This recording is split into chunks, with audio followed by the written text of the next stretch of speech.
NiCl4 में 2 minus में निकल का आयोडाइजेशन क्या निकाला बताइए?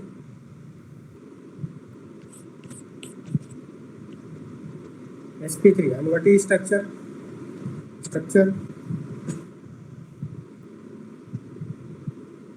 लास्ट क्लास में हमने VBT वैलेंस बॉन्ड थ्योरी पढ़ रहे थे, वैलेंस बॉन्ड थ्योरी स्टार्ट किया था। तो बेसिकली वैलेंस बॉन्ड थ्योरी के अकॉर्डिंग हम लोग किसी भी कोऑर्डिनेशन कंपाउंड का स्ट्रक्चर ड्रॉ कर सकते हैं। We can find the hybridisation of central atom, we can find the shape structure, we can find the magnetic behaviour also. So question is we have to find the structure of NiCl4 2 minus including and its hybridization of central atom. If it is given, this is given that this complex is paramagnetic. It is given that the complex is paramagnetic. The central atom is nickel. Nickel is 28. 3d8 4s2, and what is oxidation state of nickel here? 4 minus 2. What is oxidation state of nickel? 3d8 4s2, right? So यहाँ पे आप इस तरह से लिख सकते हैं,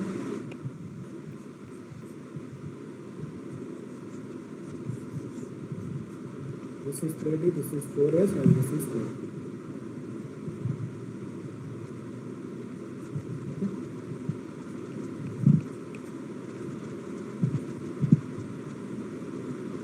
next क्या होगा आपका? This is metal, then metal MnN, that means ligand आपका अप्रोच करेगा। This is electronic configuration of nickel 2+। Now will draw the structure of NiCl4। जब आपका लिगेंड अप्रोच करेगा तो ऐसे सिचुएशन में क्या होगा? Because it is given paramagnetic, so will pairing occur और not? Pairing will not occur, because मैंने आपको बताया भी था hydrogens are weak field ligand, they do not have tendency, they do not have strength to pair the electrons of metal.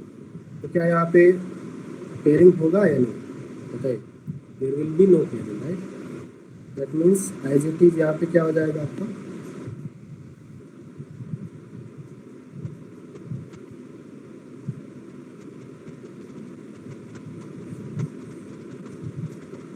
This will be the situation. Now इसके बाद क्या होगा आपका? Because we have 4 ligands, so 4 ligands के लिए 4 आपके vacant orbital चाहिए। यहाँ पे हाइब्रिडाइजेशन क्या होगा? 1s orbital and 3p orbital will combine each other। यहाँ पे क्या हो जाएगा आपका? sp3 hybridisation, 1s orbital and 3p orbital. Total 4 ligands are there, so they will use 4 vacant orbitals. sp3 hybridization. So we'll get 4 hybrid orbitals. These are the 4 sp3 hybrid orbitals. 4 sp3 hybrid orbitals.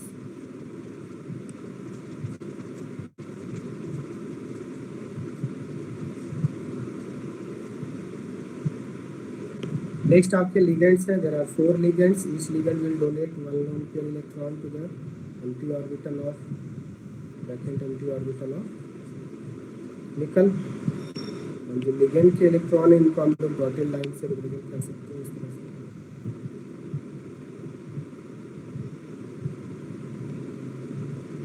इस तरह से represent कर सकते हैं।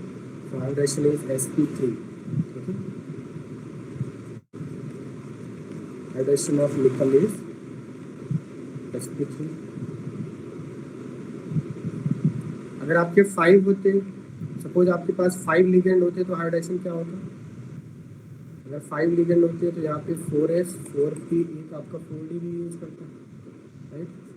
5 ligand होते तो sp3d होगा। अगर 6 लिगेंड होते तो क्या होता? sp3 and 2d orbital use करता है, sp3d2 हो जाता है। यहाँ पे आपका हो जाएगा hybridisation sp3, hybridisation is sp3। Next one is what is shape और structure? Shape will be tetrahedral. Just like methane, so it will be tetrahedral। ऐसे यहाँ पे आपको एक बात ध्यान रखना है, कोऑर्डिनेशन नंबर 4 में दो केसेस हो सकते हैं, आइदर हाइब्रिडाइजेशन sp3 हो सकता है या फिर हाइब्रिडाइजेशन dsp2 भी हो सकता है। सपोज मान लिया एक यहाँ पे एक ऑर्बिटल वैकेंट होता, निकल 3+ कर देते हैं सपोज, तो एक ऑर्बिटल वैकेंट होता, बताइए। सपोज यहाँ पे निकल 2+ ना होकर निकल 3+ होता, तो एक ऑर्बिटल वैकेंट होता, तो ऐसे केस में हाइब्रिडेशन क्या होता है बताइए। तो एक ऑर्बिटल इनर वाला वैकेंट है, तो एक इनर डी यूज करता, यहाँ पे जाता DsP2 हो जाता। Suppose we have 4 ligands only, but the hybridization but the oxidation state of nickel is 3+। ऐसे केस में ये आपका एक वैकेंट हो जाता है, तो इसको भी यूज करता है, तो DsP2 हो जाता है। दैट मीन्स इफ आपका कोऑर्डिनेशन नंबर 4 है तो आपके दो केसेस बनेंगे, या तो हाइब्रिडाइजेशन sp3 हो सकता है या फिर dsp2 हो सकता है। अगर आपका हाइब्रिडाइजेशन sp3 है तो ऐसे केस में जो स्ट्रक्चर बनेगा that will be tetrahedral, and अगर आपका हाइब्रिडाइजेशन d आ रहा है तो ऐसे केस में आपका जो स्ट्रक्चर बनेगा स्क्वायर प्लेनर बनेगा, that you have to remember.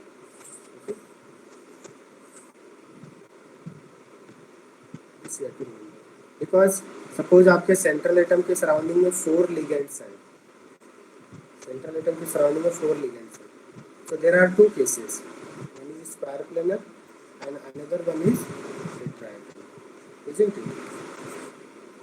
Either the 4 ligands may occupy in the same plane, they may be in the same plane, or they may occupy like this in tetrahedral fashion, so they will, this is also the second possibility, right? बात समझ में आ रहा है आपको? अगर central atom के surrounding में 4 ligand है तो दो पॉसिबिलिटी बनेगी, या तो स्क्वायर प्लेनर या फिर टेट्राहेड्रल। स्क्वायर प्लेनर कब होगा जब dsp2 हाइब्रिडाइजेशन होगा, टेट्राहेड्रल कब होगा जो आपका sp3 हाइब्रिडाइजेशन होगा। क्या इतनी बात समझ में आ रहा है आपको?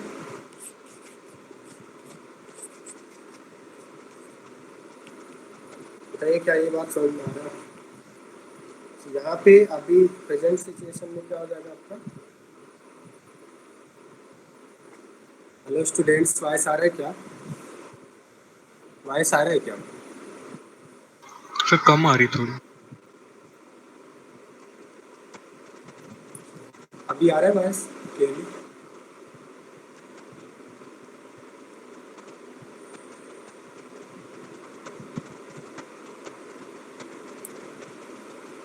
हेलो स्टूडेंट्स, वॉइस अभी आ रहा है क्या?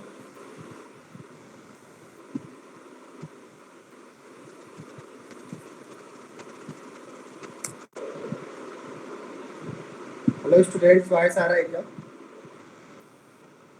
हाँ हाँ सर। सर, आ रहा है। सो निकल एंड आपके पास 4 क्लोरीन एटम्स है, तो आप इस तरह से बना सकते हैं।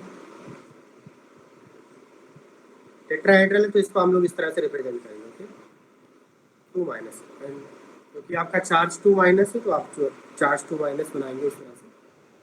Now is it high spin complex और low spin complex? High spin complex और लो स्पिन कॉम्प्लेक्स, क्योंकि यहाँ पे अनपेयर्ड इलेक्ट्रॉन्स दिख रहे हैं तो हाई स्पिन कॉम्प्लेक्स बोलेंगे, तो it is a high spin complex, it is an example of high spin complex. what will be magnetic moment value? What will be value of magnetic moment for this complex? Magnetic moment बताइए। magnetic moment root under n into n+2 Bohr magneton, n value is 2, it will be √8 Bohr magneton, right? This will be the value of magnetic moment because n is 2 here, that means number of unpaired electrons. Number of unpaired electrons are 2, so magnetic moment will be √8. Is it clear to all of you? बताइए, समझ में आ रहा है आप सभी को? Okay, so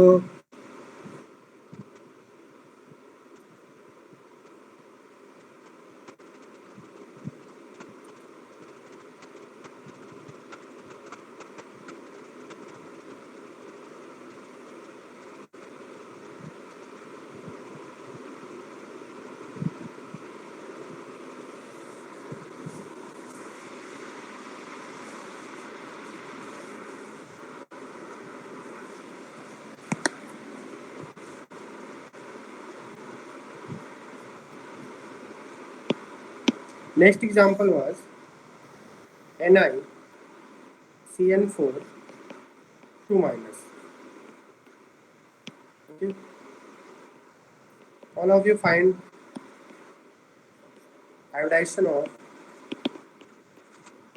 of nickel and say-por structure. All of you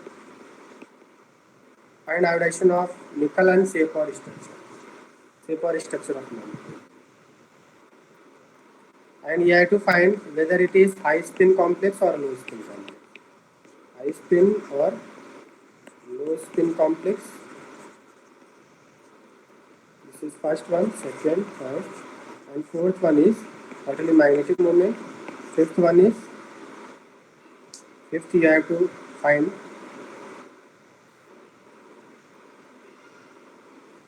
whether it is paramagnetic or diamagnetic.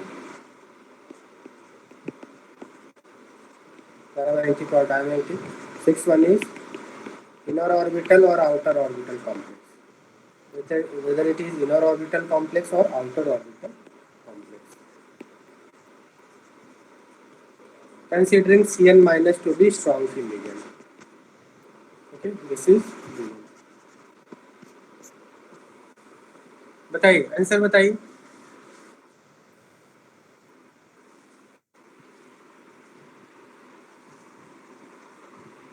Other students का answer नहीं आ रहा है, बताइए.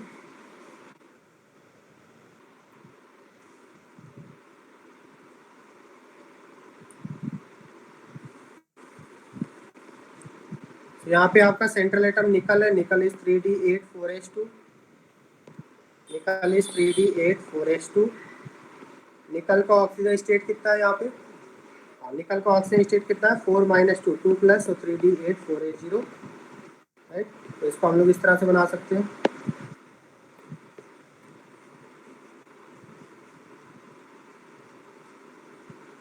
This is 3d 4s 4p. Okay. This is metal. Then metal ligand approach करेंगे.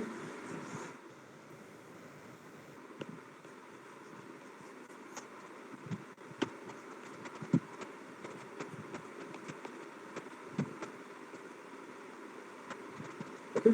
3d8 4s0 4p. Okay. Now ligand approach करेंगे तो क्या होगा?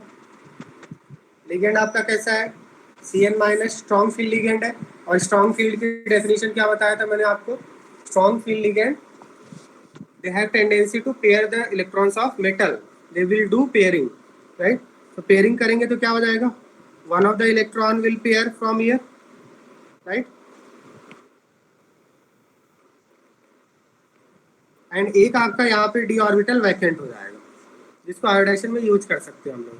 तो प्रीवियस केस में हम लोग यूज नहीं कर पा रहे थे, यहाँ पे यूज कर सकते हैं. Now there are 4 ligands. तो 4 लिगेंड्स 4 ऑर्बिटल यूज करेंगे, राइट? तो DsP2 4 ऑर्बिटल यूज करेंगे तो आयोडाइजेशन क्या हो जाएगा यहाँ पे? बात समझ में आ रहा है आपको?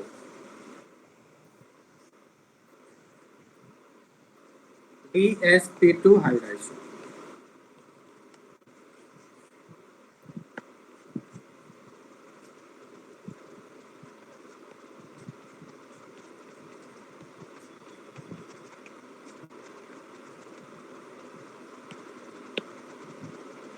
So iodization is DsP2.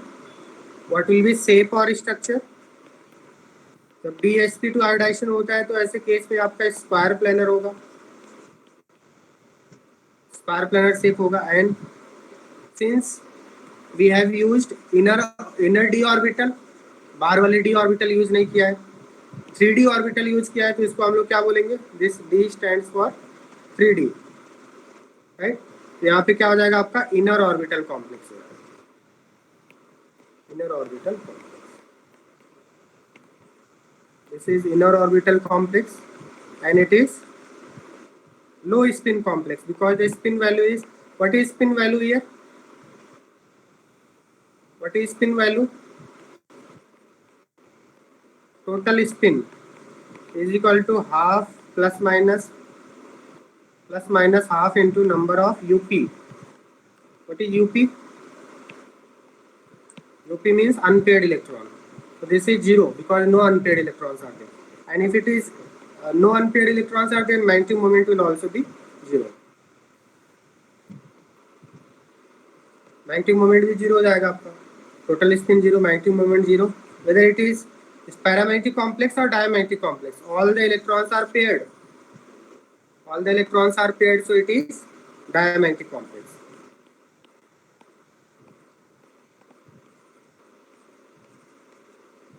It is diamagnetic complex. Okay. Is it clear to all of you? बताइए किसी स्टूडेंट को प्रॉब्लम है इसमें?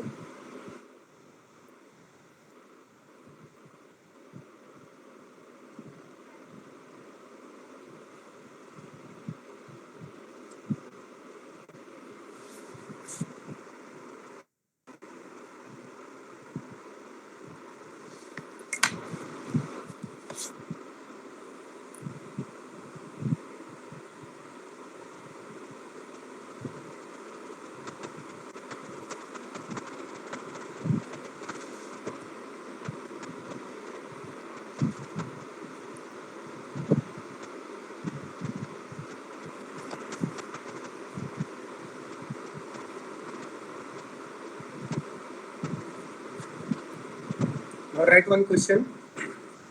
NiCO4.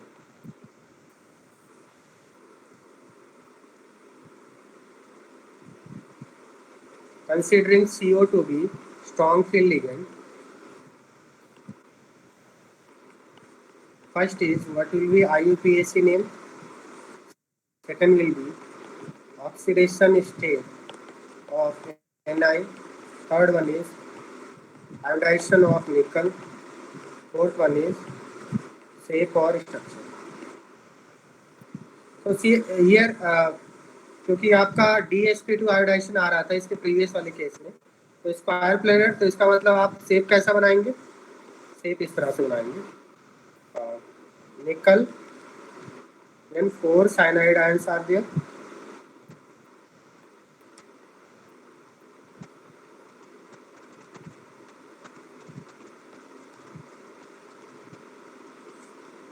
Two bundles, right?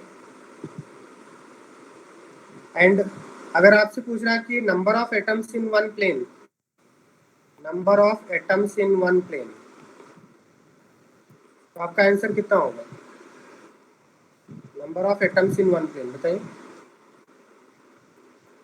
Number of atoms in one plane, अरे CN तो कैसा होता है? C ट्रिपल बॉन्ड N होता है ना, तो क्या नाइट्रोजन भी नहीं आएगा प्लेन में? CN.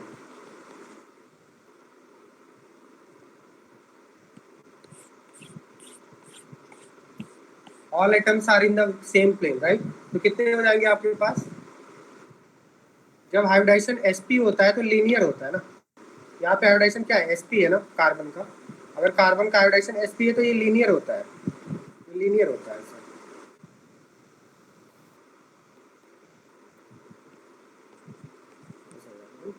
So that means all the atoms are in the same plane. In the previous question, right?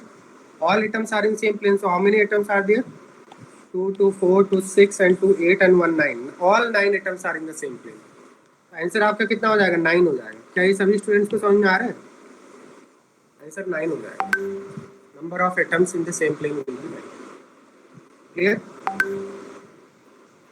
Next one is NiCO4. बताइए. Solve this question, all of you.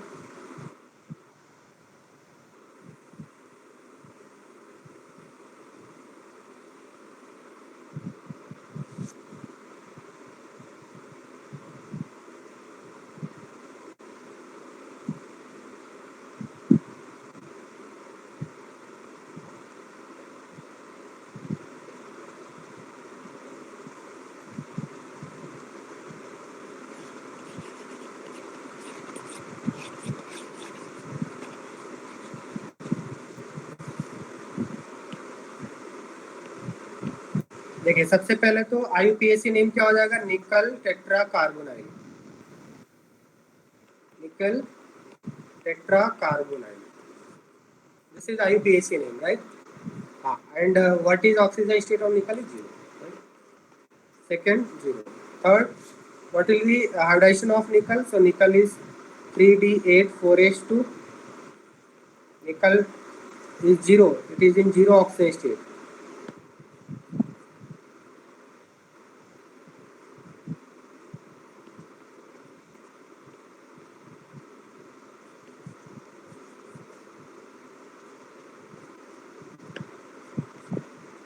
Zero oxygen state है निकल का.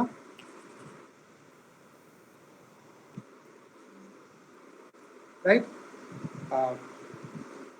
ना यहाँ पे देखिए आपका, मैंने आपको क्या बोला, CO is strong field ligand. तो स्ट्रॉन्ग फील्ड लिगेंड पेयरिंग कराएगा आपका, और एक इलेक्ट्रॉन आपका क्या हो जाएगा, पेयर हो जाएगा यहाँ पे.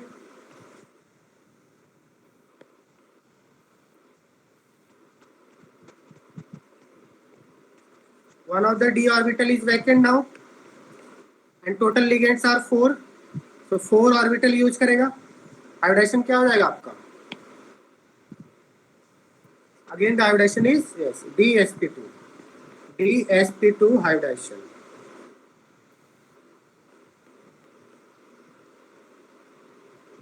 dsp2 hybridisation, right. और यहाँ पे आपने D पहले लिखा है, इसका मतलब क्या हो जाएगा आपका, ये कौन सा D आपका 3D है. अगर D बाद में लिखते हैं इसका मतलब 4D होता है. इसके बाद आपका समझ में आ गया होगा आपको, हाइड्रेशन ऑफ निकल is dsp2 and save will be again save कैसा, सॉरी यहाँ पे नहीं, यहाँ पे 2 इलेक्ट्रॉन इधर भी आ रहे हैं ना, मैंने यहाँ पे मिस्टेक कर दिया है. इधर भी 2 इलेक्ट्रॉन है ना, बात में आ रहे हैं. यहाँ पे 2 इलेक्ट्रॉन थे ना, पहले 4h2 था ना, मिस्टेक किया ना यहाँ पे. बात समझ में आ रहा है आपको. तो अब यहाँ पे पेयरिंग होगा. So how many total electrons are there, 10 electron means 5 pairs, right. तो 5 पेयर का मतलब ये भी हो जाएगा, right. So hybridisation is sp3 not dsp3. Hybridisation will be sp3. तो इसको आप करेक्ट कर लेना. यहाँ पे मैंने मिस्टेक कर दिया था. ये 2 इलेक्ट्रॉन तो रहेंगे बिकॉज ऑक्सीजन स्टेट 0 है ना, 2+ नहीं है, sp3 हो जाएगा.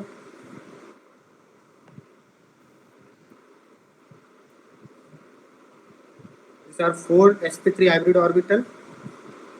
और यहाँ पे क्या हो जाएगा, each CO will donate 2 electron the vacant orbital of nickel. These are the electrons of nickel. So Ni 4 carbonyl and the structure is tetrahedral.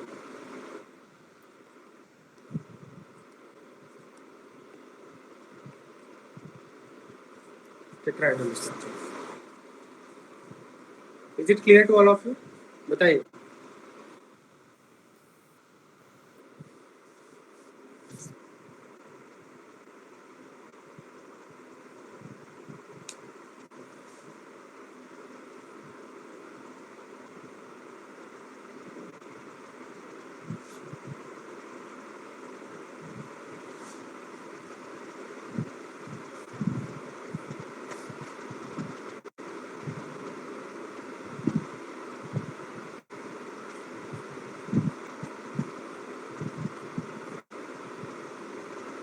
मैंने आपको एक होमवर्क दिया था आपको सॉल्व करने के लिए, ये question.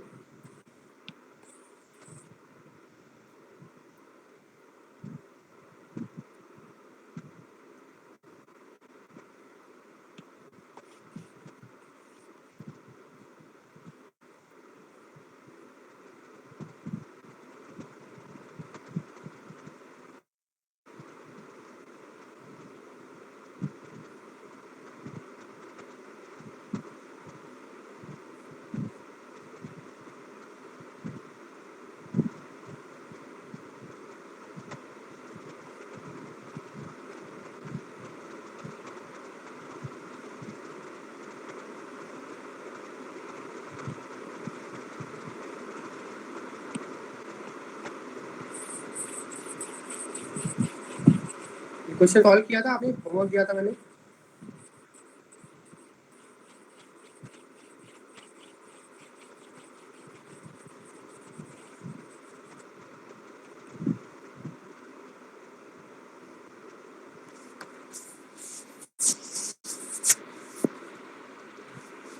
So the question is, a metal complex having composition CrNH34Cl2Br has been isolated into forms A and B. The form A reacts with silver nitrate to give white precipitate readily soluble in dilute aqueous ammonia, while B gives a yellow precipitate soluble in concentrated ammonia. Write formulas of A and B. क्या आपने solve किया ये question?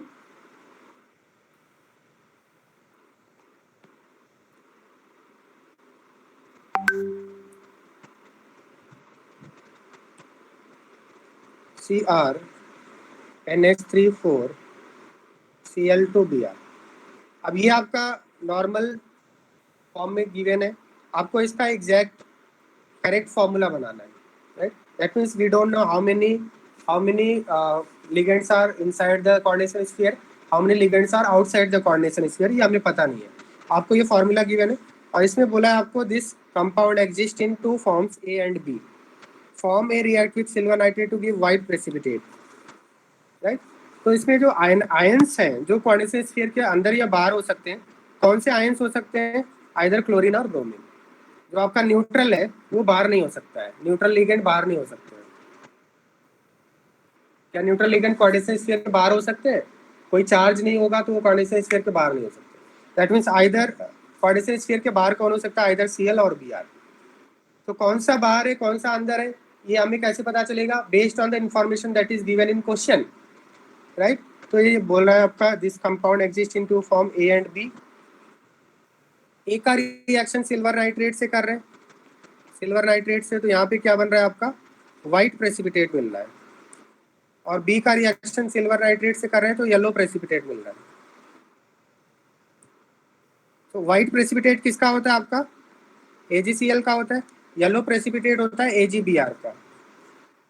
Yellow precipitate होता है AgBr का. That means first compound का silver nitrate से reaction करने पे व्हाइट प्रेसिपिटेट मिल रहा है. इसका मतलब कोऑर्डिनेशन स्फीयर के बाहर कौन सा लिगेंड होगा? Cl लिगेंड होगा. अब यहाँ पे देखिए क्रोमियम का ऑक्सीजन स्टेट कितना है यहाँ पे? What is oxygen state of chromium? We have 3 ligands which are charged और तीनों ही लिगेंड के ऊपर -1 का चार्ज है. -3 मीन्स क्रोमियम के ऊपर +3 का चार्ज होगा. ऑक्सीजन स्टेट 3 है. और मैंने आपको बताया था generally coordination number is double of oxygen state. तो इसका मतलब कोऑर्डिनेशन नंबर कितना होना चाहिए? 6 होना चाहिए. तो हमारे पास टोटल 6 लिगेंड अंदर होने चाहिए और 6. अब यहाँ पे टोटल लिगेंड कितने हैं? 7 है. टोटल हमारे पास 7 है. तो 6 अंदर होंगे, एक बाहर होगा. कोई बात समझ में आ रहा है?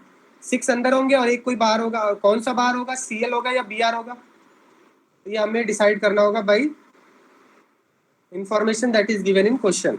तो फर्स्ट वाले केस में जो आपका कॉम्प्लेक्स बन जाएगा CrNH34BrCl, अल्फाबेटिकल ऑर्डर में लिखा है, देन Cl बाहर हो जाएगा. और इस Cl की वजह से ये आपका आयनाइज होगा और आयनाइज होने के बाद जब सिल्वर नाइट्रेट से रिएक्शन करेंगे तो AgCl का प्रेसिपिटेट. सेकेंड कंपाउंड कैसा होगा आपका? CrNH34Cl2. टोटल 6 कोऑर्डिनेशन नंबर होगा, 6 लिगेंड अंदर हो गए और एक आपका Br बाहर हो जाएगा. और इस Br की वजह से क्या हो रहा है? AgBr का प्रेसिपिटेट मिलेगा because this is ionisable and this two are non ionisable. क्या इतनी बात समझ में आ रहा है आपको? तो this is A and this is B. Okay, fine. So write the formulas of A and B. ये तो आपका हो गया. Next is state the hybridization of chromium in each case. State the hybridization of chromium in each case, right?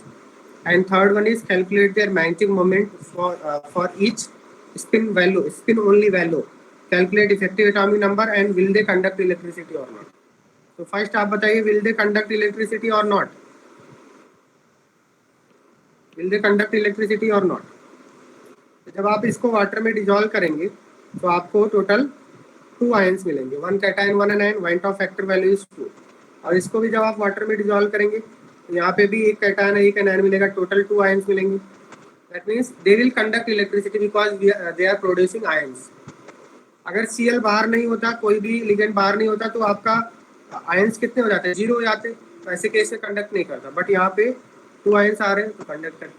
And their ionic conductivity conductivity will be almost same. Ionic conductivity will be almost same because both are producing same number of ions. So their ionic conductivity will be almost same. So will they conduct electricity? Yes. What will be effective atomic number for both the case for both? Calculate कीजिए effective atomic number, बताइए कितना आएगा.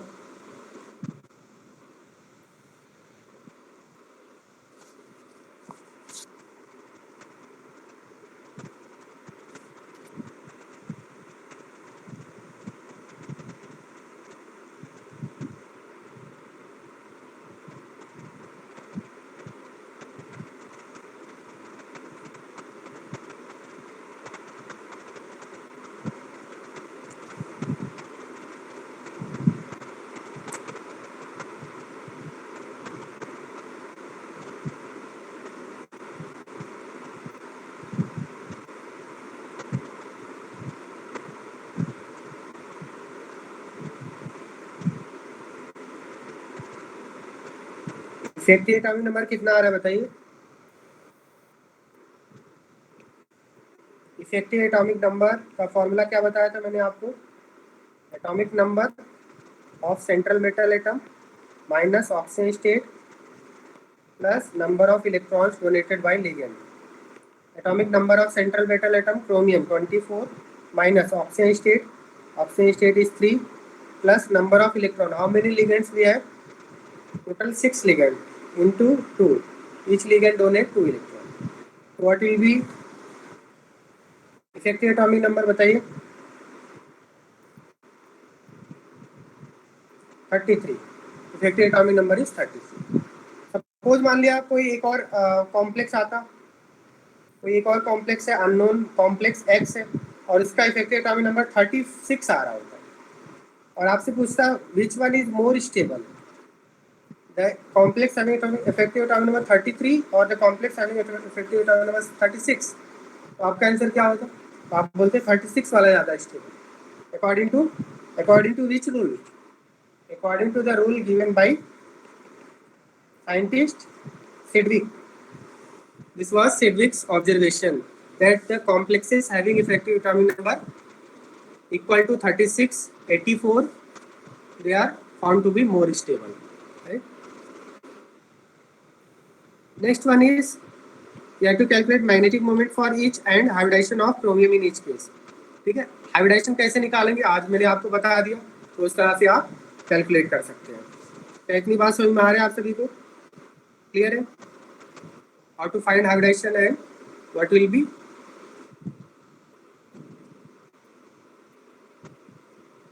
Hybridization and क्या निकालना है आपको? Magnetic moment value निकालना. तो आप कैलकुलेट कर सकते हैं.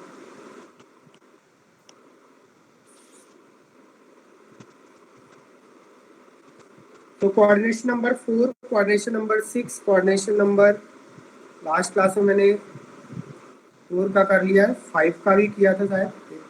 5 का भी कर लिया. कोऑर्डिनेशन नंबर 6 के एग्जांपल कर लिए थे 2, strong field and weak field.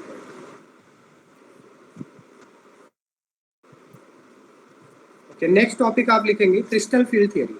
ठीक है, next topic is crystal field theory, CFT.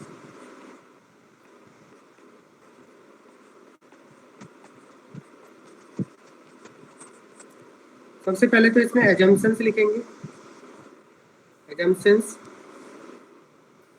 In crystal field theory, metal is treated like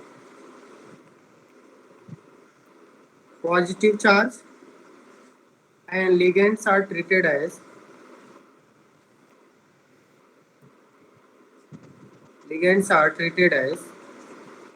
negative charge.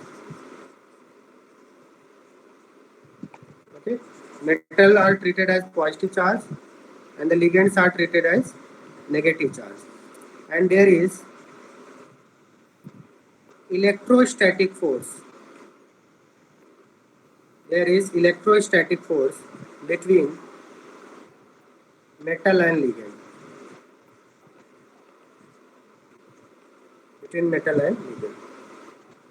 अब बेसिकली मैंने आपको क्या बताया था प्रीवियस क्लास में कि हम लोग क्या देख रहे हैं, कोऑर्डिनेशन कंपाउंड का स्ट्रक्चर कैसा होगा इसको जानने के लिए बहुत सारे साइंटिस्ट लोगों ने अपना अपना व्यू दिया। सबसे पहले साइंटिस्ट कौन थे जिन्होंने कोऑर्डिनेशन कंपाउंड का स्ट्रक्चर एनालाइज किया था? वर्नर। वर्नर के बाद उसमें कुछ लिमिटेशन थे, उसके बाद क्या आया? क्रिस्टल फील्ड थियरी आया। क्रिस्टल फील्ड में क्या बताया गया था? ध्यान देना, ये इंपॉर्टेंट बात है। Sorry, VVT. वीवीटी में क्या बताया गया था कि मेटल और लिगेंड के बीच में क्या होता है? कोऑर्डिनेट बॉन्ड होता है।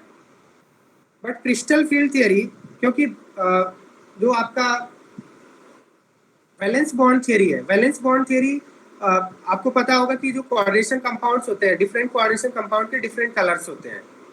जो वर्नर ने कोऑर्डिनेशन कंपाउंड बनाए थे उसमें एक आपका येलो कलर था, दूसरा ग्रीन कलर था, ब्लू कलर था। तो कलर के पीछे क्या रीजन रिस्पॉन्सिबल है वो वैलेंस बॉन्ड थियरी नहीं एक्सप्लेन कर पाया, तो इसलिए वैलेंस बॉन्ड थियरी फेल हो गया। और उसमें क्या बताया गया था कि मेटल और लिगेंड के बीच में कोऑर्डिनेट बॉन्ड होता है। उसके बाद क्रिस्टल फील्ड थियरी आया जो इससे भी एडवांस है। और क्रिस्टल फील्ड थियरी स्ट्रक्चर भी बता देगा, आपका मैग्नेटिक बिहेवियर भी बता देगा, कलर भी बताएगा। कलर के पीछे why the coordination compounds are coloured, ये रीजन भी आपको क्रिस्टल फील्ड थियरी बताएगा। That's why it is said to be that crystal field theory is more advance than Werner and more advance than valence bond theory, right. तो इसमें उन्होंने क्या, scientist लोगों ने क्या जंक्शन माना? In CF metal is treated like positive charge, ligands are treated as negative charge.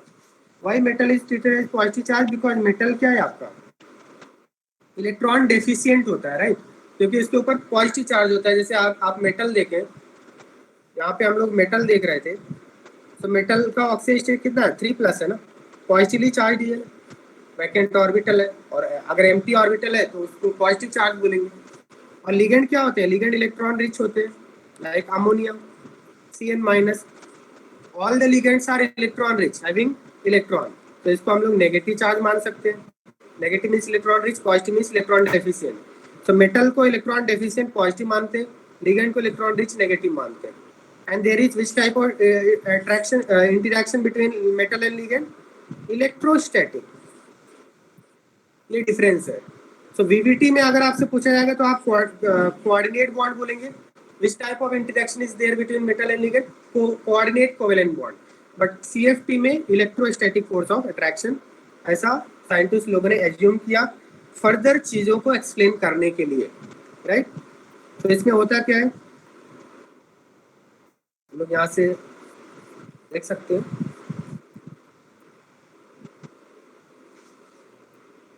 See, first we'll see the limitations of valence bond theory. Most transition metal complexes are colored, but the theory does not provide the explanation why it is colored. That's why valence bond theory fail हो गया, right? And in BVT does account for the observed magnetic behavior in the complex. However, orbitals of higher energy have to be utilized for cases of COF6. ये हम लोग देखेंगे आगे, ठीक है। So crystal field theory was given in 1929. Okay, like this. So crystal field theory assumption is there is ion interaction between metal and ligand. Metal is positively charged, जैसा अभी मैंने आपको बताया, and ligand is negatively charged. Ion हो सकता है या फिर आयोन डाइपोल हो सकता है, राइट। जैसे सपोज आपने अगर मेटल Fe लिया है और आपने लिगेंड Cl- लिया है, तो आप बोलेंगे किस टाइप का अट्रैक्शन है? आयोन अट्रैक्शन होगा। और अगर आपने मेटल को Fe3+ लिया है और लिगेंड को Cn लिया है, Cn- लिया है, तो Cn तो एक डाइपोल है ना, 2 एटम आ गए जिसमें कार्बन पॉजिटिवली चार्ज है, नाइट्रोजन नेगेटिवली चार्ज है, ये Cn डाइपोल है। तो इसमें क्या हो जाएगा? Fe3+ तो आयन है और ये डाइपोल है, तो आयन डाइपोल अट्रैक्शन हो जाएगा। या फिर वाटर के केस हम लोग ले लेते हैं। जैसे आप सपोज मान लिया आपने मेटल को Fe3+ ले लिया और लिगेंड वाटर है, तो किस टाइप का अट्रैक्शन होगा बताइए? मेटल और लिगेंड के बीच में किस टाइप का अट्रैक्शन होगा? Ion dipole. So this is the crystal field assumption that metal and ligand के बीच में आइदर आयन इंटरेक्शन मानेंगे या फिर आयन डाइपोल इंटरेक्शन मानेंगे क्रिस्टल फील्ड थियरी के अंदर। वैलेंस बॉन्ड थियरी के अंदर हम लोग क्या मानते थे? वैलेंस बॉन्ड थियरी के अंदर जो भी चीजें एक्सप्लेन की गई थी उसको क्या एज्यूम करके एक्सप्लेन किया गया, बताइए मुझे? मेटल और लिगेंड के बीच में ऑलवेज कोऑर्डिनेट बॉन्ड, राइट। अब यहाँ पे होता क्या है, जैसे अगर हम डी ऑर्बिटल की बात करें तो टोटल हमारे पास 5 डी ऑर्बिटल होते हैं। टोटल हमारे पास 5 डी ऑर्बिटल होते हैं, जैसा मैंने आपको 11th क्लास में बताया था एटॉमिक स्ट्रक्चर के अंदर 5 डी ऑर्बिटल होते हैं, जिसमें से आपके 3 डी ऑर्बिटल ऐसे होते हैं, 3 सेट ऐसे होते हैं जो आपके नॉन एक्सियल होते हैं, नॉन एक्सियल होते हैं, और 2 सेट ऐसे होते हैं जो एक्सियल होते हैं। नॉन एक्सियल का मतलब जिसके लोब्स जो है एक्सिस के अलोंग नहीं होते हैं। जैसे अगर हम बात करें d x y d orbital कैसा होता है, इनके लोब्स किधर होते हैं, एक्स और वाई एक्सिस के बीच में होते हैं, right, x and y axis के बीच में होते हैं। तो इसको हम लोग क्या बोलेंगे, एक्सियल डी ऑर्बिटल बोलेंगे, non axial, because the lobe of orbital is not along the axis, so it is non axial. D z x, d x y, d y z, d z x, आपको पता है D orbital जो होते हैं, D orbital के अंदर, D subshell के अंदर 5 ऑर्बिटल होते हैं, जिनको हम लोग कैसे रिप्रेजेंट करते हैं, d x y, d y z, d z x, d x square minus Y square and d z square, ये होते हैं, right.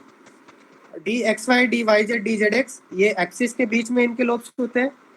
D x square minus Y square, d z square, इनके लोब जो होते हैं along the axis होते हैं। तो here the lobes are in between the axis, lobes in between axis, and here the lobes are, these are called lobes. D orbital have 4 lobes, right? Here the lobes are along the axis. So we can divide the d subcell, the d orbital, 5 d orbital into 2 category, non axial and axial. क्या आपका अभी कोई lecture है क्या 8:30 पे?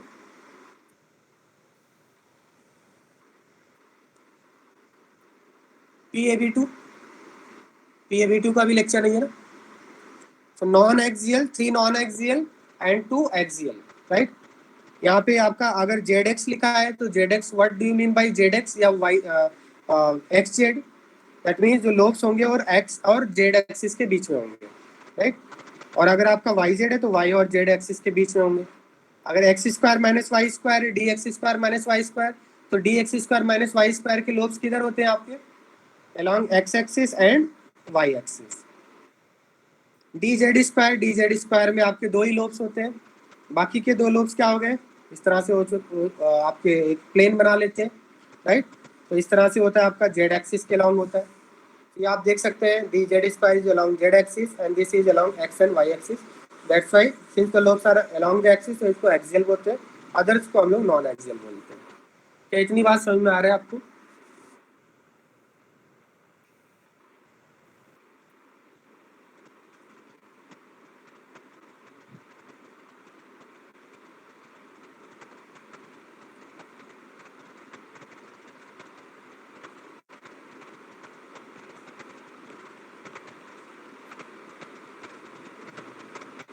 अब देखिए basically होता क्या है,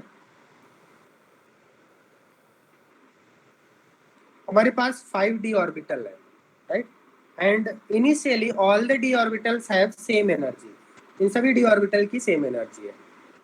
बट जब आपके लिगेंड्स अप्रोच करेंगे, लिगेंड्स क्या कर रहे हैं, सपोज हम लोग ऑक्टाहेड्रल कॉम्प्लेक्स की बात करते हैं, तो ऑक्टाहेड्रल कॉम्प्लेक्स में 6 लिगेंड होता है, और 6 लिगेंड कैसे अप्रोच करते हैं, 4 एक प्लेन से अप्रोच करेंगे, एक टॉप से एक बॉटम से अप्रोच करेगा, राइट, इस तरह से 6 लिगेंड अप्रोच करते हैं, इस तरह से इनफाइनाइट डिस्टेंस से अप्रोच कर रहे हैं, मेटल को अप्रोच कर रहे हैं। अब जैसे ही आपका लिगेंड मेटल को जब अप्रोच करेगा तो लिगेंड के इलेक्ट्रॉन और मेटल के इलेक्ट्रॉन के बीच में क्या होगा, इलेक्ट्रॉन इलेक्ट्रॉन रिपल्शन होगा, राइट। तो इलेक्ट्रॉन इलेक्ट्रॉन रिपल्शन होने की वजह से आप देख सकते हैं यहाँ पे लिगेंड के पास लोन पेयर है, और मेटल के अंदर भी डी ऑर्बिटल के अंदर इलेक्ट्रॉन होते हैं। तो repulsion between electrons of metal and lone pair of electrons of ligand, जब लिगेंड इनफाइनाइट डिस्टेंस से मेटल को अप्रोच करेंगे तो मेटल और लिगेंड के इलेक्ट्रॉन के बीच में रिपल्शन होगा। क्या इतनी बात समझ में आ रहा है आपको? ठीक है। अब रिपल्शन होने से क्या होगा, जो आपका मेटल डी ऑर्बिटल है जो इनिशियली लो एनर्जी में था उसकी एनर्जी बढ़ जाएगी। क्या इतनी बात समझ में आ रहा है आपको? यहाँ पे क्या था, this is the case in absence of ligand, in absence of ligand,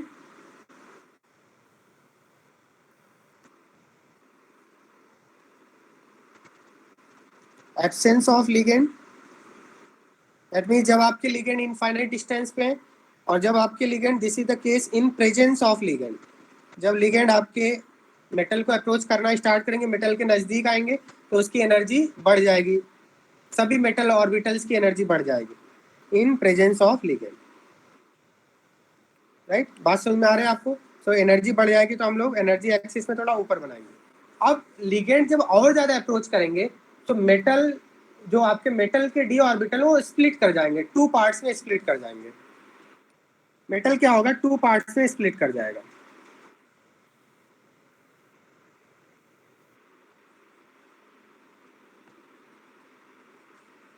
to is to three, three is to two two part में स्प्लिट करेंगे, मीन्स 5 ऑर्बिटल थे, 3 ऑर्बिटल की एनर्जी कम हो जाएगी, 2 ऑर्बिटल की एनर्जी बढ़ जाएगी। ठीक है, 2 पार्ट्स में स्प्लिट कर जाएगा। और यहाँ पे जो आपका लोअर पार्ट है इसको हम लोग T2G सेट बोलते हैं, और जो हायर पार्ट है इसको EG सेट बोलते हैं। EG set of orbital and T2G set of orbital. और यहाँ पे जो एनर्जी गैप है, इन दोनों ऑर्बिटल के बीच का जो एनर्जी गैप है, this is represented by delta O। अगर आपके 6 लिगेंड है तो 6 लिगेंड है तो ऑक्टाहेड्रल कॉम्प्लेक्स बनता है। तो यहाँ पे जो एनर्जी गैप है T2G set and EG set के बीच में, उसको हम लोग डेल्टा O से रिप्रेजेंट करते हैं। एक बार फिर से देखते हैं, हमारे पास क्या थे, 5 ऑर्बिटल थे मेटल के पास। इन एब्सेंस ऑफ लिगेंड सभी ऑर्बिटल की एनर्जी सेम होगी। जब आपके लिगेंड अप्रोच करना स्टार्ट करेंगे, मेटल की एनर्जी आपकी क्या हो जाएगी, यहाँ पे डी ऑर्बिटल की एनर्जी बढ़ जाएगी, तो इनकी एनर्जी बढ़ जाएगी, तो एनर्जी एक्सिस में आप इनको ऊपर बनाएंगे। जब लिगेंड और ज़्यादा मेटल को अप्रोच करेंगे, और ज़्यादा नज़दीक आएंगे, तो मेटल और लिगेंड के इलेक्ट्रॉन के बीच में काफ़ी ज़्यादा रिपल्शन होगा, और इस रिपल्शन की वजह से क्या होगा, डी ऑर्बिटल स्प्लिट कर जाएगा। डी ऑर्बिटल 2 पार्ट्स में स्प्लिट कर जाएगा, जिसमें से 3 डी ऑर्बिटल की एनर्जी कम होगी और 2 डी ऑर्बिटल की एनर्जी बढ़ जाएगी। ये कैसे हो रहा है अभी मैं एक्सप्लेन करूंगा। तो 3 और 2 के पार्ट्स में स्प्लिट कर जाएगा। 3 वाले पार्ट को हम लोग T2G सेट बोलते हैं, और 2 वाले पार्ट को हम लोग EG सेट बोलते हैं। क्योंकि ये ऑक्टाहेड्रल कॉम्प्लेक्स है, क्योंकि इसमें 6 लिगेंड है, तो ऑक्टाहेड्रल कॉम्प्लेक्स के लिए T2G सेट और EG सेट के बीच का जो एनर्जी गैप है, इसको हम लोग डेल्टा O से रिप्रेजेंट करते हैं। और यहाँ पे जो डेल्टा O है, इसको crystal field splitting energy. What is delta O? This is called crystal field splitting energy. इसको क्रिस्टल फील्ड स्प्लिटिंग एनर्जी बोलते हैं। राइट, नाउ यहाँ पे अगर हम सॉरी यहाँ पे अगर हम एनर्जी गैप देखें, सो एनर्जी गैप कितना होता है इसको हम लोग रिपोर्ट कर लेते हैं। यहाँ पे जो एनर्जी गैप होता है, दिस इज -0.4 डेल्टा नॉट, और यहाँ पे जो एनर्जी होता है, दिस इज +0.6 डेल्टा नॉट। ये एनर्जी गैप होता है। क्या इतनी बात समझ में आ रहा है आपको? अभी थोड़ा बहुत समझ में आ रहा है आपको? ये इन एब्सेंस ऑफ लिगेंड है। एनर्जी इसलिए बढ़ी क्योंकि मेटल और इलेक्ट्रॉन के बीच में क्या हो रहा है, रिपल्शन हो रहा है। तो रिपल्शन होगा तो क्या होगा, अनस्टेबिलिटी आएगी, और अनस्टेबिलिटी जब भी आती है तो एनर्जी बढ़ जाती है। रिपल्शन का मतलब क्या है, मेटल और मेटल, जब मेटल इनिशियली क्या था, इनिशियली लिगेंड क्या है, दूर दूर है, इनफाइनाइट डिस्टेंस पे है। जब कॉम्प्लेक्स बनता है तो लिगेंड मेटल को अप्रोच करते हैं इनफाइनाइट डिस्टेंस से। अगर मान लिया सपोज ऑक्टाहेड्रल कॉम्प्लेक्स है, तो 6 लिगेंड टोटल होंगे, 4 लिगेंड सेम प्लेन से, एक लिगेंड टॉप से, दूसरा लिगेंड नीचे से अप्रोच करेगा इनफाइनाइट डिस्टेंस से। तो जब आपका लिगेंड मेटल को अप्रोच करेगा, तो मेटल और लिगेंड के इलेक्ट्रॉन के बीच रिपल्शन होगा। रिपल्शन से क्या होगी, अनस्टेबिलिटी आएगी, अनस्टेबिलिटी से एनर्जी बढ़ जाएगी। तो पहले एनर्जी क्या थी लिगेंड की, मेटल की एनर्जी कम थी डी ऑर्बिटल की। जैसे ही लिगेंड अप्रोच करना स्टार्ट किया, डी ऑर्बिटल की एनर्जी बढ़ गई। जब लिगेंड और भी ज्यादा पास आ जाएंगे तो बहुत ही ज्यादा रिपल्शन होगा, रिपल्शन बढ़ता ही जाएगा। एक ऐसा टाइम आएगा कि डी ऑर्बिटल 2 पार्ट में स्प्लिट कर जाएगा, जिसमें से 3 डी ऑर्बिटल की एनर्जी कम होगी, 2 डी ऑर्बिटल की एनर्जी ज़्यादा होगी। 2 पार्ट्स में स्प्लिट कर जाएगा। फर्स्ट पार्ट को T2G सेट बोलते हैं, सेकेंड पार्ट को EG सेट बोलते हैं। T2G सेट और EG सेट के बीच का जो एनर्जी गैप उसको डेल्टा नॉट से रिप्रेजेंट करते हैं। यहाँ पे O stands for what does this O stands for? O stands for octahedral. O का मतलब क्या है यहाँ पे, octahedral, बिकॉज यहाँ पे octahedral कॉम्प्लेक्स है। This O stands for octahedral, right? And delta naught is called crystal field splitting energy. अब यहाँ पे जो एनर्जी गैप है ओरिजिन से, जिसको बेरी सेंटर बोलते हैं, this origin is called barycentre. Barycentre से T2G की डिस्टेंस 0.4 डेल्टा नॉट है, एंड बेरी सेंटर से ईजी की डिस्टेंस 0.6 डेल्टा नॉट है। अब इसको एक बार हम लोग देखते हैं। सपोज आपका ऑक्टाहेड्रल कॉम्प्लेक्स है,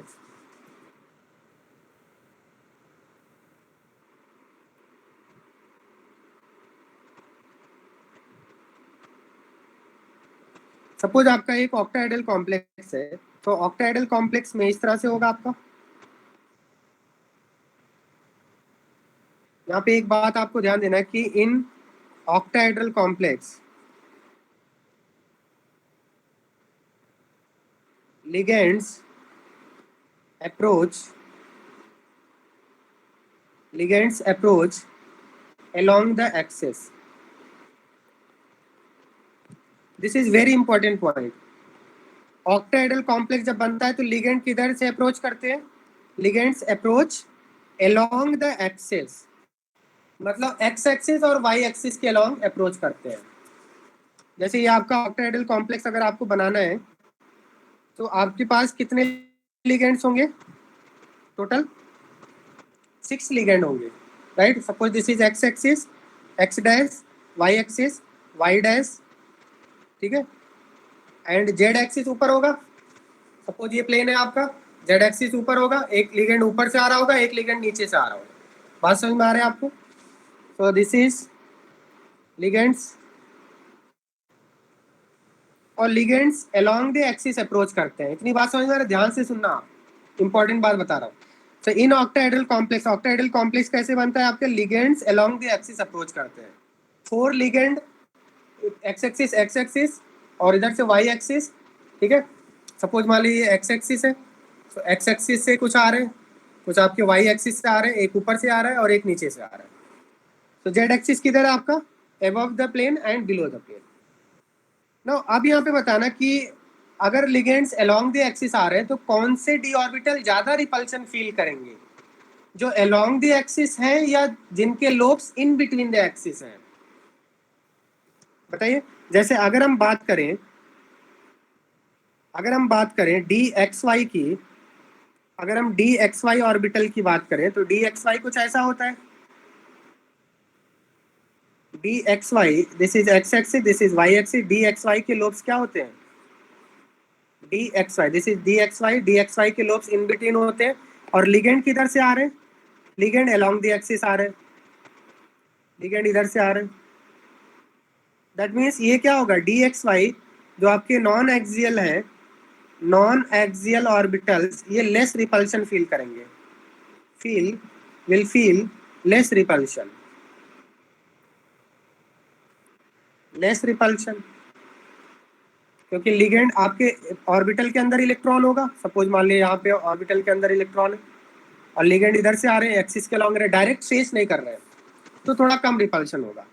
बट अगर हम बात करें d x square minus Y square की, तो D x square minus Y square के लोब्स किधर होते हैं? अलोंग द एक्सिस होते हैं, अलोंग द एक्सिस होते हैं, एक्स और वाई एक्सिस के अलोंग होते हैं। और लिगेंड भी उसी एक्सिस के अलोंग आ रहा है, जिस एक्सिस के अलोंग आपके ऑर्बिटल्स होते हैं उसी एक्सिस के अलोंग लिगेंड आ रहे हैं। तो इसका मतलब यहाँ पे ज्यादा रिपल्शन होगा। Do you agree with this all of you? D x square minus Y square में ज्यादा रिपल्शन फील करेंगे देन डी एक्स वाई, क्योंकि d x square minus Y square के लोब्स अलोंग द एक्सिस होते हैं और ligand भी उसी एक्सिस के अलोंग आ रहा है। तो इसका मतलब ये आपका ज्यादा रिपल्शन फील करेगा। सिमिलरली जो डी जेड स्क्वायर है ये भी ज्यादा रिपल्शन फील करेगा, क्योंकि एक लिगेंड टॉप से भी आ रहा है ना, एक लिगेंड बॉटम से आ रहा है अलोंग द एक्सिस। तो जो एक्सियल लिगेंड, जो एक्सियल डी ऑर्बिटल्स हैं, they will feel more repulsion because ligand उसी डायरेक्शन से आ रहा है। बट जो नॉन एक्सियल ऑर्बिटल्स हैं वो लेस रिपल्शन फील करेंगे, क्योंकि लिगेंड उनकी तरफ से नहीं आ रहा है, लोब्स बीच में है और लिगेंड अलोंग द एक्सिस आ रहा है। कुछ इस तरह का सिचुएशन है, राइट? यहाँ पे उतना रिपल्शन नहीं होगा, लोब्स बीच में है, लोब्स के अंदर इलेक्ट्रॉन होते हैं। यहाँ पे डायरेक्ट लिगेंड और लोब्स डायरेक्टली एक दूसरे को फेस कर रहे हैं, तो ज्यादा रिपल्शन होगा।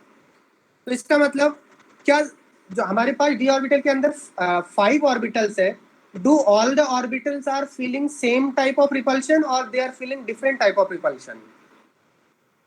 Some orbital, 3 orbitals are feeling more repulsion, sorry, 3 orbitals are feeling less repulsion and other 2 orbitals are feeling less repulsion, तो क्या उन दोनों के बीच में एनर्जी गैप आएगा?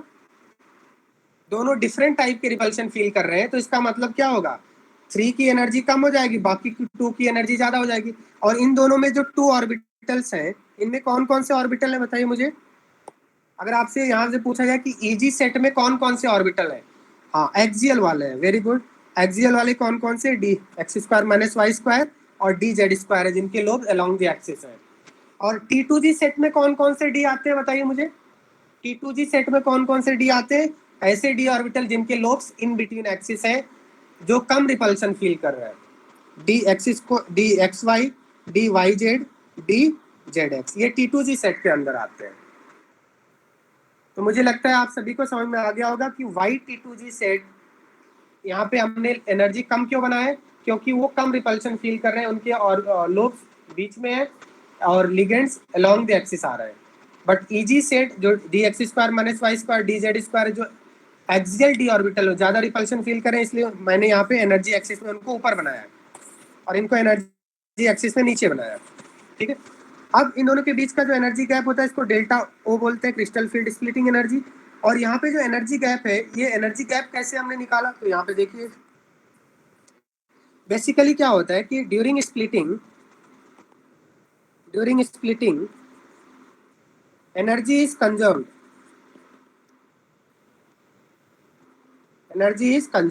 that means total energy,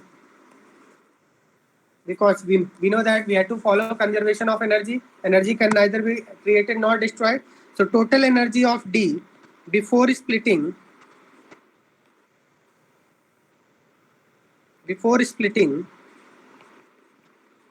must be equal to total energy of D orbital after splitting.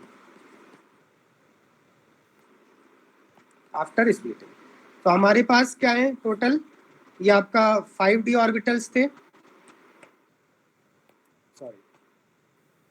5d orbitals थे हमारे पास, और रिपल्सन की वजह से ये 2 पार्ट में ब्रेक हो गया। फर्स्ट पार्ट को T2G सेट और सेकंड पार्ट को EG सेट बोलते हैं। और ये आपका बैरी सेंटर है।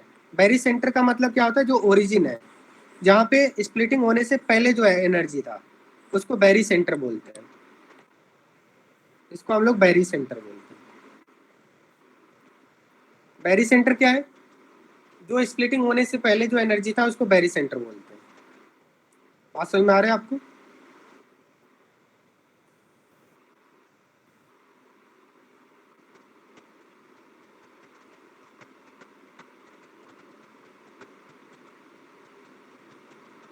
ओके, अब यहाँ पे देखिए, मैंने आपको क्या बताया, ये जो आपका डिस्टेंस है, मतलब ओरिजिन से डिस्टेंस कितना नीचे गया, T2G नीचे कितना गया, 0.6 डेल्टा नॉट नीचे गया, 0.6 डेल्टा नॉट नीचे गया है। और ये आपका ऊपर कितना गया ओरिजिन से स्प्लिटिंग के बाद, ये 0.6 डेल्टा नॉट नीचे गया और ये 0.4 डेल्टा नॉट ऊपर गया। तो ये वैल्यू किस तरह से आया? तो बेसिकली एनर्जी कंजर्वेशन से हम लोग देख सकते हैं, हमारे पास कितने ऑर्बिटल है नीचे, 3 ऑर्बिटल है, और उनकी एनर्जी कितनी है, उनकी एनर्जी कितनी है आपकी बताइए, 0.4 है। तो टोटल एनर्जी कितनी हो जाएगी? ईच ऑर्बिटल की 0.4 डेल्टा नॉट है, टोटल एनर्जी 1.2 डेल्टा नॉट हो जाएगी। 1.2 डेल्टा नॉट नीचे गया, तो ऊपर भी 1.2 डेल्टा नॉट होना चाहिए। यहाँ पे कितने ऑर्बिटल है? 2 ऑर्बिटल है, इनटू ईच की एनर्जी कितनी है, 0.6 डेल्टा नॉट, 1.2 डेल्टा नॉट। तो एनर्जी कंजर्व रहेगा या नहीं? बिकॉज इनिशियली 0 था, तो बाद में भी 0 ही आना चाहिए, मतलब जितना नीचे गया उतना ही अमाउंट ऊपर होना चाहिए। टोटल एनर्जी सपोज मान ले यहाँ पे 100 जूल था स्प्लिटिंग होने से पहले, डी ऑर्बिटल्स की एनर्जी, और इसका आपका 120 हो गया, तो बताइए T2G की कितनी होगी, सो दैट एनर्जी कंजर्व रहे। जितना बड़ा है उतना कम हो जाएगा, दूसरे वाले में कंपनसेट हो जाएगा। तो अगर EG की 120 हो गई, तो T2G की कितनी हो जाएगी? ये मान लिया आप 200 था, सपोज इनिशियली 200 था, T2G की कितनी हो जाएगी आपकी? सपोज ये आपका 100 ही मान लेते, ये आपकी 100 जूल थी, तो ये आपका 120 हो गया, तो इधर कितना हो जाएगा आपका 80, राइट। 120 हो गया, तो यहाँ पे कितना हो जाएगा आपका -20, -20 बोल सकते हैं, मतलब ये आपका 20 नीचे चला गया। सो दैट आपका कितना हो जाए, एक आपका 20 ऊपर चला गया तो 120 हो गया, दूसरा आपका 20 नीचे चला जाएगा तो कितना हो जाएगा, ये आपका एनर्जी 80 हो गया, right. So that energy conserve होना चाहिए, तो इसलिए यहाँ पे आपका 0.4 डेल्टा नॉट नीचे गया और ये 0.6 डेल्टा नॉट ऊपर गया। So there are 2 orbital each having 0.6 delta knot, total 1.2 delta knot, और यहाँ पे 3 ऑर्बिटल है each having 0.4 delta not, total -1.2 delta not. यहाँ पे एनर्जी कंजर्वेशन हमने फॉलो किया है। क्या इतनी बात समझ में आ रहा है आपको?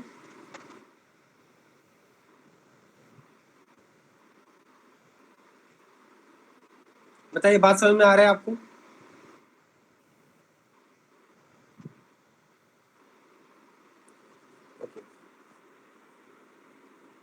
एक एग्जांपल लेते हैं और इसको फाइनल करते हैं।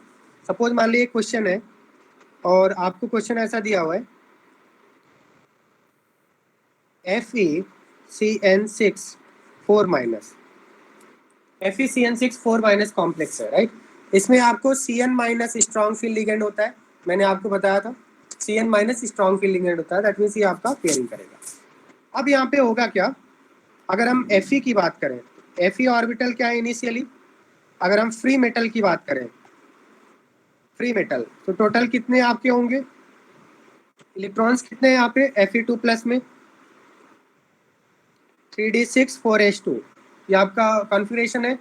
और Fe2+ की कॉन्फ़िगरेशन यहाँ पे ऑक्सीजन स्टेट कितना है मेटल का, मेटल का ऑक्सीजन स्टेट कितना है 6 - 4 दैट इज 2, तो Fe2+ का क्या आएगा 3d6 4h0, that means D के अंदर कितने इलेक्ट्रॉन है 1 2 3 4 5 6 इलेक्ट्रॉन है। ये फ्री मेटल है, बट जब आपके लिगेंड अप्रोच करेंगे मेटल को, तो लिगेंड एंड मेटल के बीच में इलेक्ट्रॉन में रिपल्शन होगा, और रिपल्शन की वजह से क्या होगा, डी ऑर्बिटल की एनर्जी बढ़ जाएगी। तो यहाँ पे एनर्जी में ये आपके थोड़ा ऊपर चले जाएंगे, और उसके बाद जब और ज़्यादा क्लोज आएंगे, जब लिगेंड और भी ज़्यादा क्लोज आएंगे, तो एक ऐसा टाइम आएगा जब क्या हो जाएगा, लिगेंड आपके जो डी ऑर्बिटल 2 पार्ट में स्प्लिट कर जाएगा। फर्स्ट पार्ट को T2G सेट बोलेंगे, सेकेंड पार्ट को EG सेट बोलेंगे। 3:2 के पार्ट में डिवाइड हो गया, तो 5 ऑर्बिटल थे, 3:2 के पार्ट में डिवाइड हो गया। अब यहाँ पे इसका कॉन्फ़िगरेशन लिखना है आपको। कॉन्फ़िगरेशन कैसे लिखेंगे आप, तो टोटल 6 हमारे पास लिगेंड है, सॉरी 6 इलेक्ट्रॉन्स है टोटल, और यहाँ पे Cn क्या है, स्ट्रॉन्ग फील्ड लिगेंड है। तो स्ट्रॉन्ग फील्ड लिगेंड में क्या होता है, जो डेल्टा नॉट की वैल्यू है, क्योंकि ये स्ट्रॉन्ग फील्ड लिगेंड, अगर लिगेंड स्ट्रॉन्ग है तो डेल्टा नॉट की वैल्यू हाई होती है, डेल्टा नॉट हाई होगा, मतलब आपका T2G और EG के बीच में एनर्जी गैप ज़्यादा होगा, क्योंकि स्ट्रॉन्ग फील्ड लिगेंड है तो एनर्जी गैप ज़्यादा होगा, डेल्टा नॉट हाई होगा। और डेल्टा नॉट अगर हाई होगा तो यहाँ पे क्या हो पाएगा, जो आप कॉन्फ़िगरेशन बनाएंगे वो 6 इलेक्ट्रॉन आपको फिल करना है, 1 2 3, और अगर आपका एनर्जी गैप ज़्यादा है तो इसका मतलब इलेक्ट्रॉन्स ऊपर नहीं जा पाएंगे, तो आपको नीचे ही फिल करना है इलेक्ट्रॉन, 3 and 3 6 इलेक्ट्रॉन को इस तरह से आपको फिल करना है। तो अगर आपको इस कॉम्प्लेक्स का कॉन्फ़िगरेशन बताना है तो आप क्या बोलेंगे, T2G 6 EG 0 बताएंगे, T2G 6 EG 0, this is the configuration of this complex. क्या इतनी बात समझ में आ रहा है? ये फ्री मेटल था, लिगेंड अप्रोच किया, एनर्जी बढ़ गया, लिगेंड और भी ज़्यादा अप्रोच किया, 2 पार्ट्स में डिवाइड हो गया, 2 पार्ट्स में डी ऑर्बिटल ब्रेक हो गया, 3:2 के पार्ट में ब्रेक हो गया, T2G सेट EG सेट बोलते हैं। T2G सेट किसको बोलते हैं, DXY DYZ DZX non axial orbital को बोलते हैं। EG सेट किसको बोलते हैं, एक्सियल ऑर्बिटल को बोलते हैं। इनके बीच का एनर्जी गैप डेल्टा नॉट है। अगर आपका स्ट्रॉन्ग फील्ड लिगेंड है तो डेल्टा नॉट की वैल्यू हाई होगी फॉर SFL, अगर आपका वीक फील्ड लिगेंड होगा तो डेल्टा नॉट की वैल्यू लो होगी। अगर डेल्टा नॉट की वैल्यू हाई है that mean T2G and EG set के बीच में एनर्जी गैप ज़्यादा है। एनर्जी गैप अगर ज़्यादा है तो आपका ये इलेक्ट्रॉन ऊपर नहीं जा पाएंगे, एनर्जी गैप ज़्यादा है तो इलेक्ट्रॉन ऊपर नहीं जा पाएंगे, तो लोअर एनर्जी ऑर्बिटल में ही आपको फिल करना पड़ेगा। तो ऑल द 6 ऑर्बिटल्स को आपको लोअर ऑर्बिटल में ही फिल कर रहा है, तो इलेक्ट्रॉनिक कॉन्फ़िगरेशन क्या हो जाएगा, T2G 6 EG 0 हो जाएगा। ठीक है, एक और एग्जांपल लेते हैं तो आपको समझ में आ जाएगा। सपोज हम लोग एग्जांपल लेते हैं FeCl6 FeCl6 4- FeCl6 4-, राइट। तो यहाँ पे भी आपका Cl कैसा है, Cl माइनस हेलोजन है। हेलोजन क्या है आपका, वीक फील्ड लिगेंड है। और वीक फील्ड लिगेंड के लिए के केस में क्या होता है, डेल्टा नॉट वैल्यू स्मॉल होती है। जो क्रिस्टल फील्ड स्प्लिटिंग एनर्जी है, जो गैप है, जो एनर्जी गैप है, energy gap between T2G set and EG set, ये कैसा होगा आपका, स्मॉल होगा, इसी को डेल्टा नॉट बोलते हैं। अगर वीक फील्ड लिगेंड है तो एनर्जी गैप T2G और EG के बीच में स्मॉल होगा, राइट। तो यहाँ पे क्या है, Fe2 प्लस 3d6 4h0। अब यहाँ पे देखिए फ्री मेटल आयन है इस तरह से, Fe2 प्लस, जब आपका लिगेंड अप्रोच करेगा तो इसकी एनर्जी क्या हो जाएगी, बढ़ जाएगी। लिगेंड और ज्यादा अप्रोच करेगा, 2 पार्ट से ये ब्रेक हो जाएगा, T2G set and EG set. अब यहाँ पे क्या है, डेल्टा नॉट स्मॉल है। डेल्टा नॉट क्या है आपका, स्मॉल है, क्योंकि यहाँ पे क्या है, वीक फील्ड लिगेंड लिया हमने। तो हमें टोटल 6 इलेक्ट्रॉन फिल करने हैं। पेयरिंग से पहले कैसा था, इस तरह से था,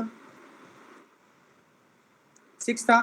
अब यहाँ पे क्योंकि गैप स्मॉल है T2G और EG सेट के बीच में, गैप स्मॉल है, तो हम लोग फिलिंग कैसा करेंगे, 1 2 3, और एनर्जी गैप स्मॉल है तो इलेक्ट्रॉन ऊपर जा सकते हैं, 4 5, और एक बार जब सारे सिमेट्रिकली फील्ड हो गए उसके बाद 6।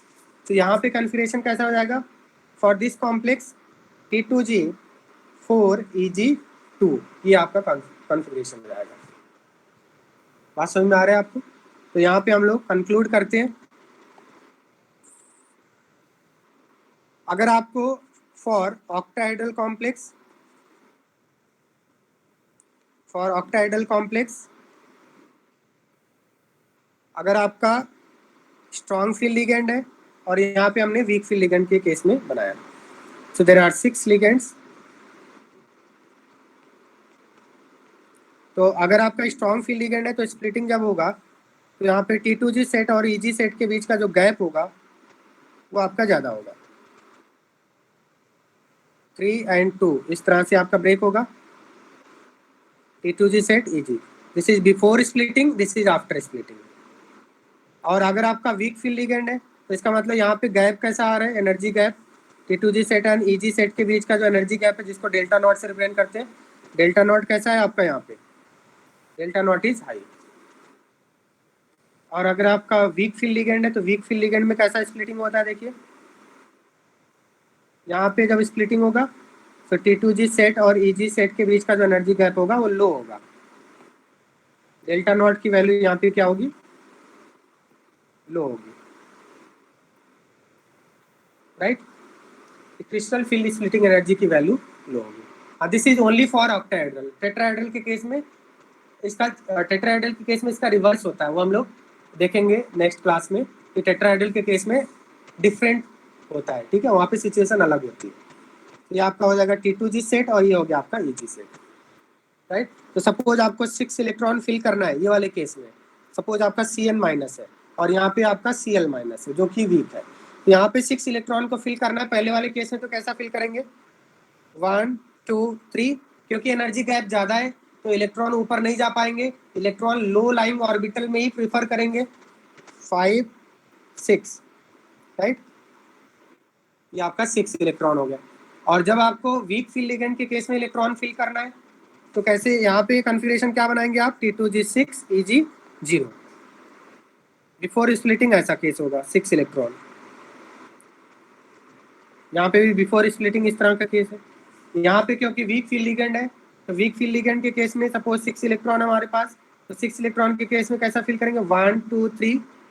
देन क्योंकि एनर्जी गैप स्मॉल है because of week field ligand, week field ligand के बीच जब आप वीक फील्ड लिगेंड जब आपका ब्रेक करते हैं डी ऑर्बिटल को तो उतना इफेक्टिवली ब्रेक नहीं कर पाते हैं, तो T2G और EG सेट के बीच का जो गैप होता है वो कम ही रहता है। जब स्ट्रॉन्ग फील्ड लिगेंड ब्रेक करते हैं तो एनर्जी गैप ज़्यादा हो जाता है। तो यहाँ पे क्या होगा, क्योंकि एनर्जी गैप कम है तो इलेक्ट्रॉन ऊपर जा सकते हैं, इलेक्ट्रॉन जंप करके ऊपर जा सकते हैं, बहुत ज़्यादा गैप नहीं है। तो यहाँ पे 3 के बाद 4 5 5 हो गया, देन 6 इलेक्ट्रॉन नीचे जाएगा। एक बार जब सभी सिमेट्रिकली फील्ड हो गए देन उसके बाद 6 इलेक्ट्रॉन नीचे जाएगा। तो यहाँ पे जो कन्फिग्रेशन होगा वो T2G 4 EG 2 कन्फिग्रेशन बनेगा in case of week field ligand. In case of strong field ligand this will be the case.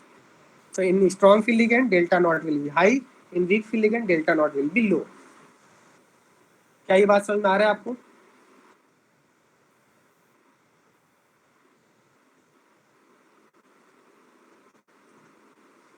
तो यहाँ पे हमने दो केसेस लिया था, FeCN6 4 माइनस।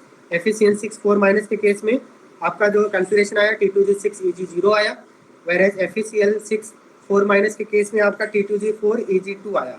ऐसा क्यों हुआ, समझ में आ गया आपको बात? नेक्स्ट क्लास में और भी ज़्यादा डिटेल में हम लोग पढ़ेंगे कि ऐसा क्यों हो रहा है, राइट? अभी आपको इतना समझ में आ रहा है बात? बताइए स्प्लिटिंग कैसे हुआ और यहाँ पे एनर्जी गैप किस तरह से आया, और why here 0.4 and 0.6 delta not, ये बात समझ में आ रहा है? इतनी बात बताइए। किसी को यहाँ तक डाउट है आज की क्लास में? बताइए, अगर कुछ डाउट है तो पूछ लीजिए।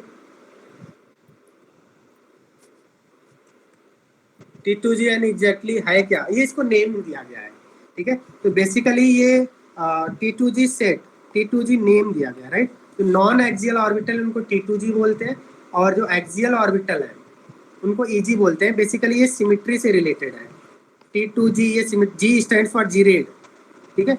ये आप बीटेक में हायर स्टडीज में पढ़ते हैं, सिमिट्री एक पूरा चैप्टर है।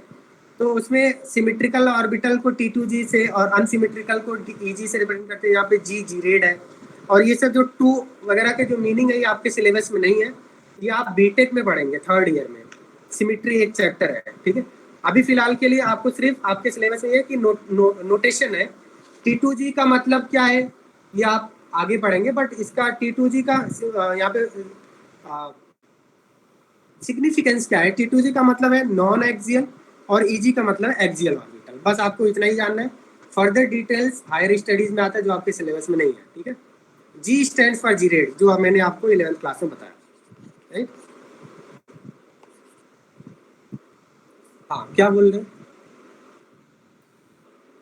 0.4 एंड 0.6 कैसे डिसाइड किया है? अभी वही तो बता रहा था मैं। इनका कोई फुल फॉर्म है नहीं। फुल फॉर्म G का मतलब जीरेड होता है, और फुल फॉर्म की जरूरत नहीं है आपको, वो आपके सिलेबस में नहीं है, ठीक है? ओके, तो 0.6 और 0.4 ही क्यों हुआ? Because of energy conservation. जब 5d ऑर्बिटल स्प्लिट हुए तो 3 और 2 के रेशियो में स्प्लिट हुए। अब हमें पता है कि जब भी कोई चीजें होती है तो एनर्जी कंजर्व्ड होता है, ये नेचर का रूल है। That means total energy before splitting should be equal to total energy after splitting. तो हमारे पास बिफोर स्प्लिटिंग 5d ऑर्बिटल थे और आफ्टर स्प्लिटिंग भी 5d ऑर्बिटल है, तो हमारे पास एनर्जी कंजर्व होना चाहिए। तो हमारे पास यहाँ पे कितना T2G में 3 ऑर्बिटल है, तो 3 ऑर्बिटल, और ईच ऑर्बिटल की एनर्जी कितनी आ रही है? वो बेरी सेंटर से 0.4 नीचे गया है, मतलब माइनस, माइनस का मतलब नीचे, माइनस 0.4। तो टोटल एनर्जी कितना हो जाएगा तीनों ऑर्बिटल की? यहाँ पे बताना। 3 ऑर्बिटल है और ईच ऑर्बिटल की 0.4 है, 0.4 डेल्टा नॉट है, तो कितना हो गया आपका? 1.2 डेल्टा नॉट हो गया।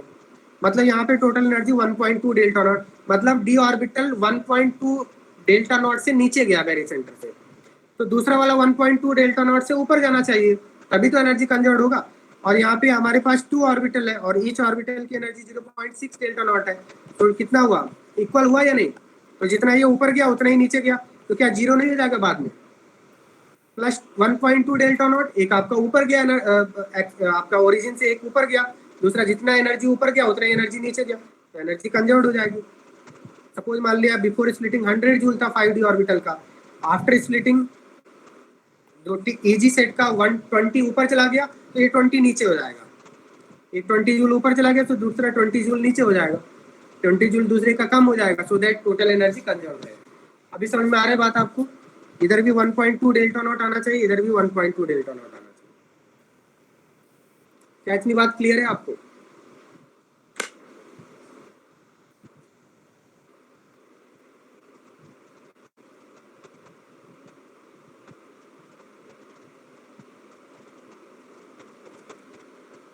पॉइंट 6 क्या है आपका? 0.6 का मतलब ये है 1 2 3 4 5, ठीक है? तो यहाँ पे क्या हो रहा है 3 एंड 2, तो हम लोग इसको ऐसा देख सकते हैं, ये बेरी सेंटर है। टोटल हम लोग इसको क्या बोल सकते हैं?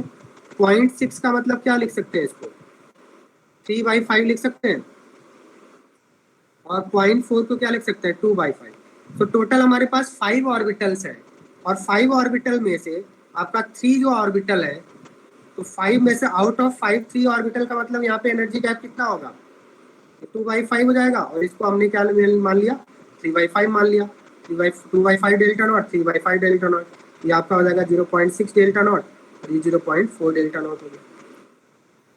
दैट मीन्स आपका यहाँ पे 5 का मतलब 5 ऑर्बिटल्स, और 5 ऑर्बिटल्स में 2/5 है, राइट। तो ईच का कितना हो जाएगा आपका 3 इंटू 2/5 डेल्टा नॉट, तो टोटल कितना हो जाएगा 6/5 डेल्टा नॉट। और दूसरे वाले केस में कितना हो जाएगा आपका टोटल 2 ऑर्बिटल है इंटू 3/5 डेल्टा नॉट, तो यहाँ पे भी 6/5 डेल्टा नॉट, तभी तो एनर्जी कंजर्व होगा। बात समझ में आ रहा है आपको या नहीं?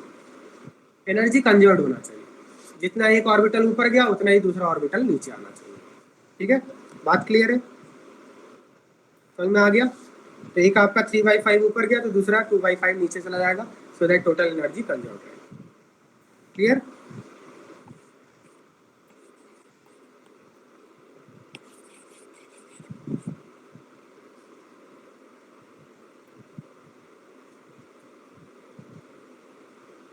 देखो ऐसे भी कर सकते हैं हम लोग, ये जो एनर्जी गैप है, इस वाले एनर्जी गैप को आप x मान लीजिए और इसको y मान लीजिए, राइट। तो यहाँ पे कितना होंगे 3 into y should be equal to 2 into x होना चाहिए एनर्जी कंजर्वेशन के अकॉर्डिंग। यहाँ पे 3 ऑर्बिटल है और एनर्जी गैप कितना y का ओरिजिन से, और यहाँ पे 2 ऑर्बिटल है और एनर्जी गैप कितना x का। तो इसका मतलब y और x का रेशियो कितना आना चाहिए, what should be the ratio of x and y, 3/2 का रेशियो आना चाहिए, 3/2 का रेशियो आना चाहिए। तो टोटल सपोज मान लिया इसको हमने एनर्जी गैप 5 मान लेते हैं, तो इसको हम लोग क्या बोलेंगे, टोटल 5 ऑर्बिटल है, तो इसको हम लोग क्या मानेंगे बताइए, 3/5 मानेंगे, और ये 2/5 होगा, बताइए। ये आपका डेल्टा नॉट है, टोटल डेल्टा नॉट है, तो ये आपका 3/5 डेल्टा नॉट है, ये 2/5 डेल्टा नॉट। एक्स और वाई का रेशियो 3:2 होना चाहिए, 3:2 होना चाहिए, राइट। तभी तो आपका 3:2 आएगा,